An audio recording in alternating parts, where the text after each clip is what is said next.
Hi there, toy collector friends and fans of Space 1999. Welcome back to the channel. This is the time-traveling toy collector saying hello and sharing with you my thoughts about the relatively new Hero Collector release, the Eagle Transporter from Space 1999. This is a relatively recent release. Hero Collector Eagle Moss, in association with the Jerry Anderson store, have produced this model, and it's a fantastic model. You may have seen my initial unboxing reaction video to this, where I was quite taken with the shape, the structure and the paintwork. I will confirm upon closer examination, my opinions haven't changed. Structurally, this is a fantastic collector's piece. So without further ado, I'm just going to sort of give you my overview opinion of this piece. In the show, the Eagle Transporter was a modular ship, and by that I mean it was very much in keeping with the nature of Moonbase Alpha, which was the home base, as it were, for the Alphans, those who are now living on the moon, having been blown out of Earth's orbit and into space. Which was the main conceit of the series, and the Eagle starships were the mainstay of Alphan life, whether they were transporters of people, freight ships, rescue ships, laboratory ships, carrying additional thrust for various specific missions. Whatever they were, they followed this kind of modular design.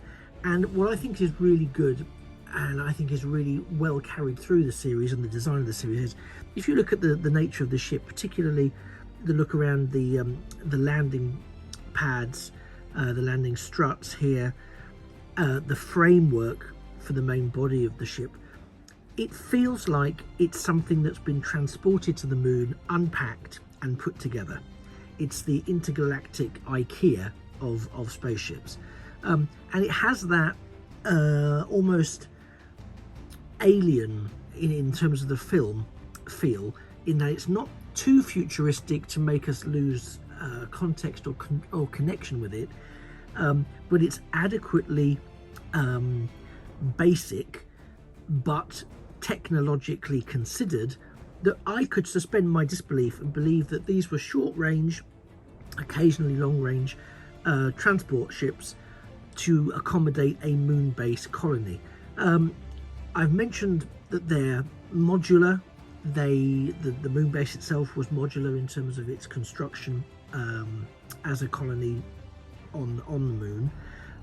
The main structure of the Alphan starship is the key body part, the key body frame, if you will, which is where all this was scaffolding and manifold is in place. The command unit there, which is also known as the cockpit, and of course the central pod section, which is usually detachable or interchangeable depending on the needs of the mission.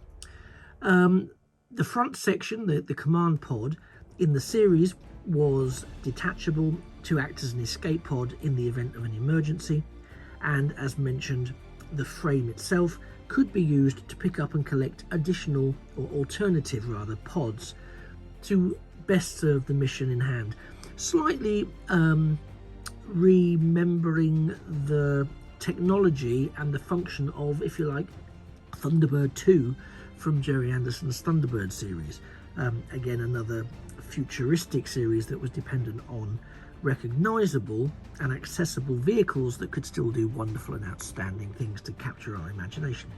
The Eagle Transporter does that for me. The level of detailing, I mentioned this in my previous initial reactions video, is spectacular. The moulding and the detailing on the landing struts, what were in the day of Dinky Toys spring-loaded landing pads. These are not spring-loaded, hasten to add. This is a very fixed in-place model. Let's not think it's anything other than that. The detailing around the thrust here, you can see all of the interconnecting valves. You can see the nature of the core element of the ship, which basically forms its spine, if you like. It really is an excellent sculpt and an excellent mould, even down to the close details of the paint and the decals around the nose cone surrounding it. You also have the sort of stand clear warning indicators, signs near the thrust. This is a well considered, well put together display piece, and I stress it is a display piece. Much like the majority of Hero Collector items, this is not designed for play. It certainly isn't designed for any kind of robust play, for want of a better phrase. This is a piece that you would have on display, possibly along with some of their other ranges such as Battlestar Galactica or Alien, as I mentioned previously, or of course perhaps their most prominent line, the Star Trek Starships collection. I'm going to very quickly pause just so that I can stop the turntable and then take the Eagle in hand and give you a bit more of a detailed look. So bear with me and we'll make the magic happen any second now. So let's take a bit of a focused look at the Eagle transporter. We can see here that it is designated Moonbase Alpha. It is, you can see just from where I've stopped it, the level of panel detailing just around the nose cone itself, that it's the in-universe detachable command module, is really clearly well done. There's a lot of attention paid to this. You can see what I was talking about before as well, the detailing around potential escape hatches as necessary, the markations along some of the roll bar elements of the main structure, and of course the very, very well detailed landing struts. These are immaculate design work from Hero Collector. It's so impressive.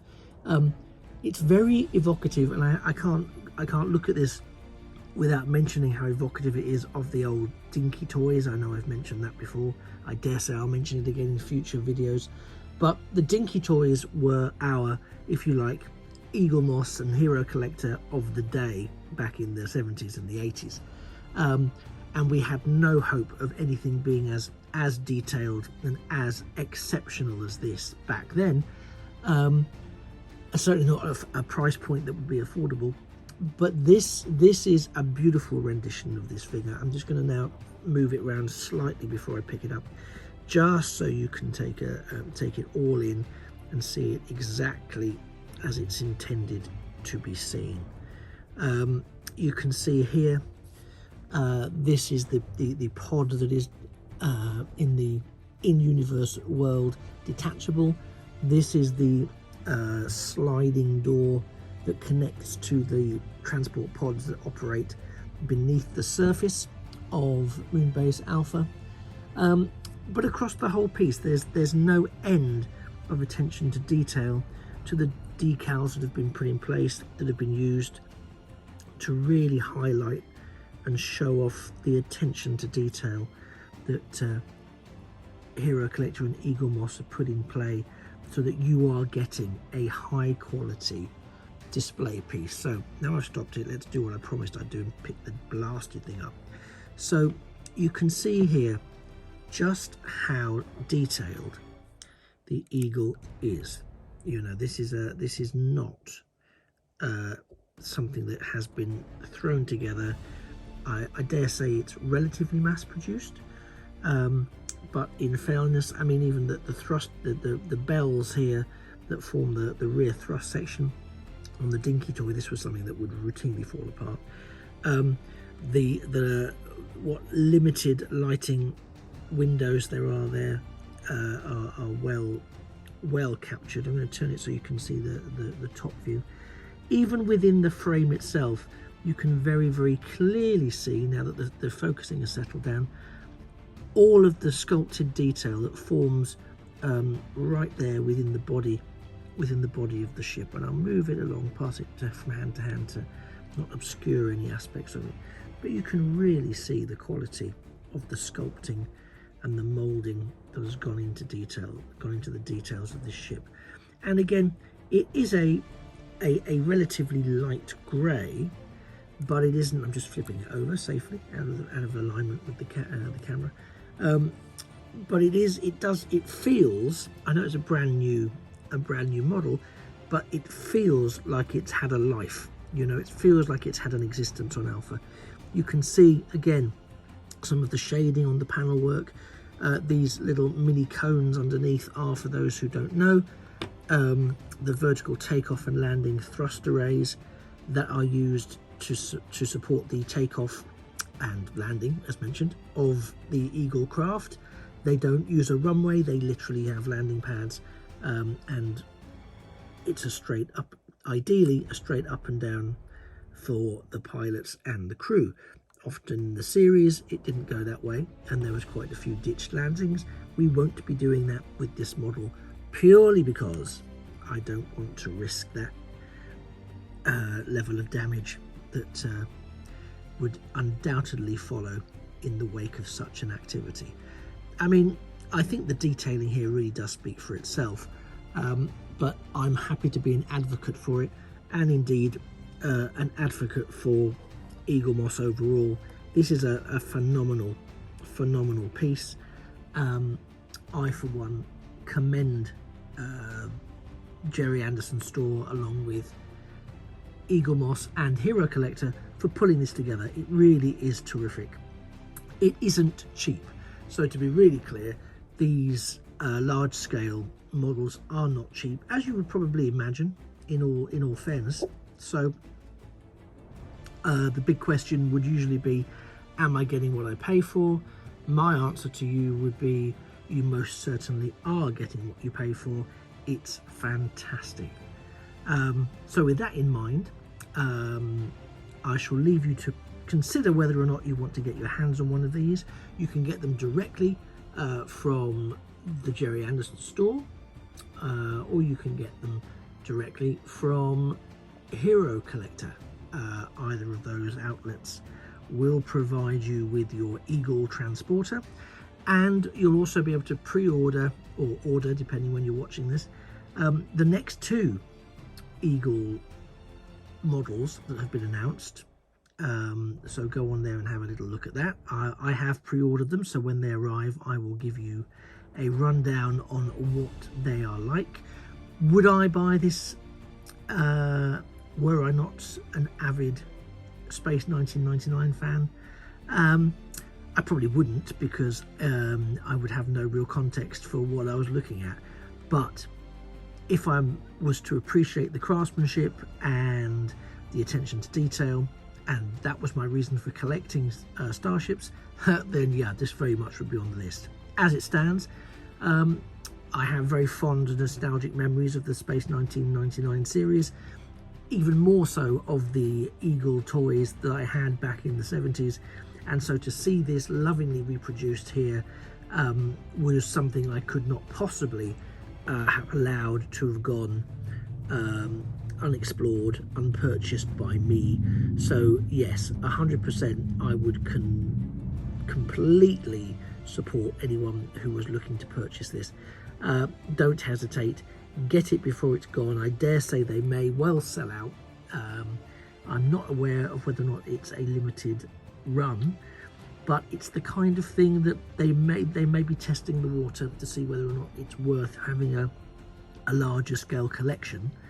I think it would be a shame if we as collectors of this kind of memorabilia were deprived of what could be a really exciting range of starships from that particular series.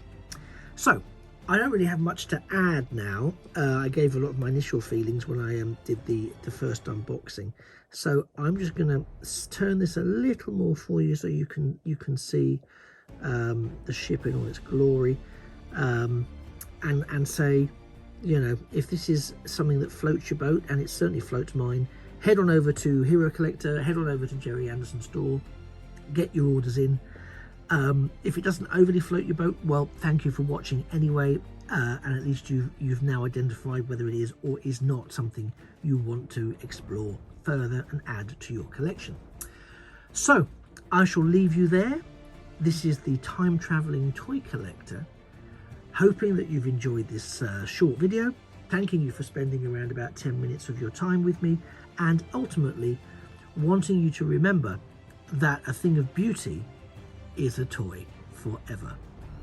Thanks a lot, take care, give this a big juicy thumbs up if you liked it, better still subscribe and hit that notifications button, and of course for more toy photography across a range of genres and concepts, do follow me on Instagram or look out for the Time Travelling Toy Collector on Facebook. Thanks again, take care, and until next time, keep safe.